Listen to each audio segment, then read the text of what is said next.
Magandang hapon po muli sa ating mga kapatid ko sa Panginoon. Salamat sa kanyang biyaya, sa kanyang habag na muli tayo ay nagkasama-sama sa gabing ito. Muli tayo mag-aaral ng kanyang salita at ang ating teksto ay matatagpuan sa unang Pedro chapter 17 verse 21. Aking pong babasahin. Walang pinapabura ng Diyos, hinahatulan niya ang mga tao ayon sa gawa ng bawat isa.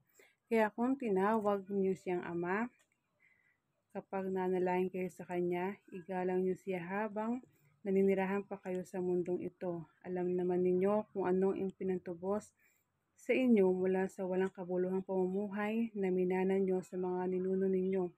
Ang ipinatubos sa inyo ay hindi ang mga bagay na nawawala katulad ng ginto o pilak, kundi ang mahalagang dugo ni Kristo. Katulad siya ng isang tupa na walang dungis o kapintasan na inihandog sa Diyos. Bago palikhay ng mundo, pinili na ng Diyos si Kristo para maging tagapagligtas natin. At ipinahayag siya ng Diyos nitong mahuling araw alang-alang sa inyo. Sa pamamagitan niya, sumasampalataya kayo sa Diyos na muling bumuhay at nagparangal sa Kanya. Kaya ang pananalig niyo ay sa Diyos at umaasa kayo sa Kanya. Muli na rin kayong bubuhayin at pararangalan. Tayo po ay manalangin sandali. Hallelujah, Panginoon. Salamat o Diyos sa pagkataon na ito na kami muling mag-aaral ng iyong salita. Patuloy niyo kaming samahan. Patuloy niyo katagpuin ang mga pangailangan ng bawat isa, lalo tigit ang aming mga spiritual na buhay.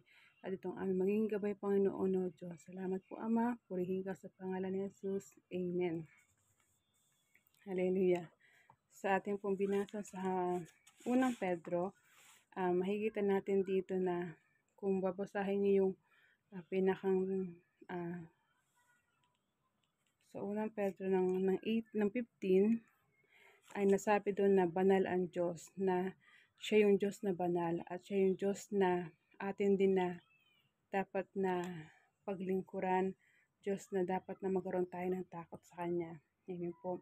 Kaya sabi po dito, namumuhay tayo na may takot sa Panginoon at bilang tayo mga naligtas, tayo mga binigyan ng pag-asa at tayo mga binigyan ng Panginoon na pinatawad sa ating mga kasalanan. Nakita natin at nakilala natin ang Diyos at na siya rin yung Ama na tinuturing natin na makapangyarihan sa lahat. Sinasabi dito, kaya kung tinatawag niyo siyang Ama, kapag nanalangin kayo sa Kanya, igalang niyo siya habang nanirahan pa kayo sa mundong ito. So yun, nandun yung ating paggalang sa Panginoon. Hindi lang siya parang katulad din natin na tao, kundi na mayroon tayong pagrespeto. Siya yung Diyos na makapangyarihan at siya yung Diyos Ama na kailangan ng tunay na pagsampa natin. Makita sa atin na mga Kristiyano na yung pagsunod natin na hindi takot na parurusahan tayo ng parang katulad lang natin ng Panginoon, kundi parurusahan tayo sa ating mga maling ginagawa bilang siya yung Diyos ating kinikilala. Amen. At ang sabi din dito, sabi nga po rito, dapat mamuhay tayo na may pagsunod at pagkatakot sa Kanya. Mamuhay na may pagsunod, may malinis na puso. At ang sabi pa rin dito, dahil siya ang Diyos na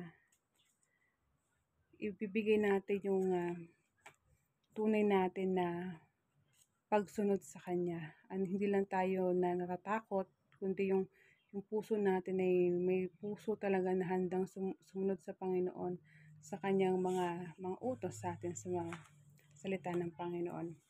At kung mababasa po natin sa Deuteronomy chapter 10 verse 12, sabi nga po dito sa Deuteronomy chapter 10 verse 12, at ngayon, o mga mamayan ng Israel, ang hinihiling na ng Panginoon na inyong Diyos sa inyo ay igalang niyo siya, mamuhay ayon sa kanyang pamamaraan, mahalin siya, maglingkod sa kanya ng buong puso at kaluluwa, at sundin ang lahat ng mga utos at tuntunin niya na ibinibigay ko sa inyo sa araw na ito para sa ikabubuti ninyo. So, nandun yung hindi tayo matatakot dahil may kaparusahan, kundi yung pag-ibig natin at yung puso natin na talagang handa tayong sumunod sa ating Panginoon. Ang sabi ng Panginoon dito ay, ang hinihingi lang ng Panginoon na yung Diyos sa inyo ay igalang ninyo siya. Amen? Tayo pong lahat. Sabi niya rito, igalang niyo siya, mamuhay ayon sa kanyang pamamaraan. Hindi sa ating pamamaraan, kundi sa pamamaraan ng Panginoon. Mahalin siya. Mahalin natin siya ng buong puso, buong isip at ng buong kaluluwa. Maglingkod sa kanya ng buong puso, kaluluwa at sundin ang lahat ng mga utos at tuntunin niya na ibinigay ko sa inyo sa araw na ito para sa ikabubuti ninyo. So lahat ng utos at tuntunin ng Panginoon ay para sa ikabubuti natin, hindi para sa ikakapahamak natin, mga kapatid. Kaya yung pagsunod natin sa Panginoon ay hindi kalugihan, hindi kabawasan, kundi ito'y gantimpala na makakamit natin sa buhay na walang hanggan. At alalahanin natin na hindi lang tayo tinubos ng Panginoon. Sabi rito ang pinantubos sa inyo hindi ang mga bagay na nawawala katulad ng ginto o pilak.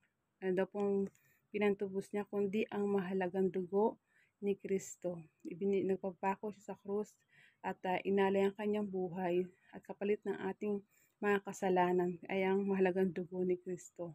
So, mahalaga natin ang ginawa ng Panginoon. Isipin natin na napakalaking gantimpala na maligtas tayo at yung buhay natin ay nawala tayo, tinubos niya ang ating mga kasalanan. Ang sabi pa rito, katulad sina isang tupa na walang dungis o kapintasan na inihandog sa Diyos. So, siya yung kordero talaga na malinis. Kaya yung buhay natin ay hayaan nating pakalinisin din tayo ng Panginoon upang makalapit tayo sa Kanya. Sabi rin dito ay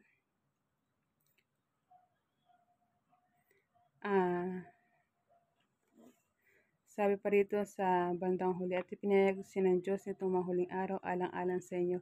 Sa pamamagitan niya, sumasampalataya kayo sa Diyos na muling bumuhay at nagparangal sa Kanya. Kaya ang pananalig niyo ay sa Diyos at umasa kayo sa Kanya na muli niya rin kayong bubuhayin at pararangalan. So, yung buhay natin ay inialay natin sa Panginoon kung paano ang Diyos Ama ay inalay ang kanyang bugtong na anak para sa atin. Maging ang buhay din natin ay ialay natin para sa Panginoon. Hindi tayo para namumuhay sa mundong ito. Hindi tayo permanente sa mundong ito. Tayo ay mayroong tirahan para inihanda ng Panginoon para sa atin. Ang gusto ng Panginoon sa atin ay sumunod tayo sa Kanya na may kabanalan at yung may paggalang, may pagrespeto at may pag-ibig sa ating Diyos na buhay. At matatagpuan natin na sabi dito, kaya ang pananalig nyo ay sa Diyos. Amen. At umasa kayo sa Kanya na muli niya rin kayong bubuhayin at pararangalan. Ang buhay natin ay may katapusan. Kaya ilaan natin yung buhay natin sa mas ikakabuti ng bawat lingkod ng Panginoon. Maging ganap tayo, maging makabuluhan ang ginagawa natin sa mundong ito. Hindi lang tayo para tayong turista, napapasyal-pasyalan tayo. Maging productive tayo. Gawin natin yung inuutos ng Panginoon sa atin. At lahat ng mga bagay na may kabanalan, na nandun yung pagsunod natin, na yung takot tayo na mawala tayo sa paningin ng Panginoon, sa kamay ng Panginoon. Maging ang buhay natin ay maranasan natin na tinalaga natin sa Kanya. Sabi nga rito sa English version, sabi, and so your faith and hope are in God. So manatili tayo na yung ating pananampalataya at yung ating pag-asa ay laging nasa Panginoon. Amen po. So ang bawat isa, mga kapatid, patuloy natin na matagpuan at paano ba natin na ibabalik yung ginawa ng Panginoon na binigay niya yung buhay niya para sa atin. So, tayong mga nakakilala na at tayong mga patuloy na lumalakad sa kabanalan na may takot sa Panginoon na pagsunod sa Kanya ay sama-sama tayo na gawin natin, parangalan natin ang Panginoon sa bawat ginagawa natin, maging sa bawat bibig, sa ginagawa natin at pag-iisip natin ay mapaglingkuran natin siya. So, salamat sa Panginoon sa patuloy na pagsama sa bawat buhay natin at patuloy lagi nating asahan na ang pag-asa natin at ang ating pananampalataya ay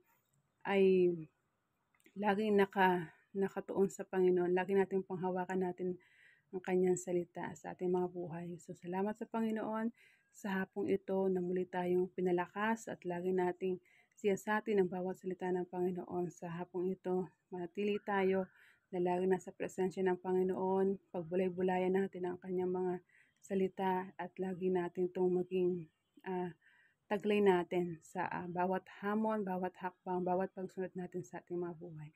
Salamat sa Panginoon at sa kanyang lahat ng papuri at pagsamba. Tayo po ay manalangin.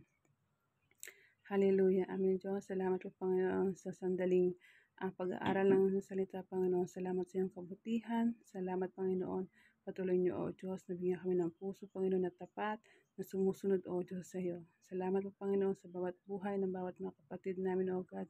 Patuloy niyo po silang pagpalain, ingatan, Panginoon, at lagi niyo po kami gagabayan, O God. At salamat sa iyong mga salita, Panginoon, na aming panghahawakan sa aming mga buhay. Sa iyo, Diyos na pinakamataas na papuri, pagsamba. In Jesus' name, Amen. To God be the glory, mga kapatid. Salamat po. God bless.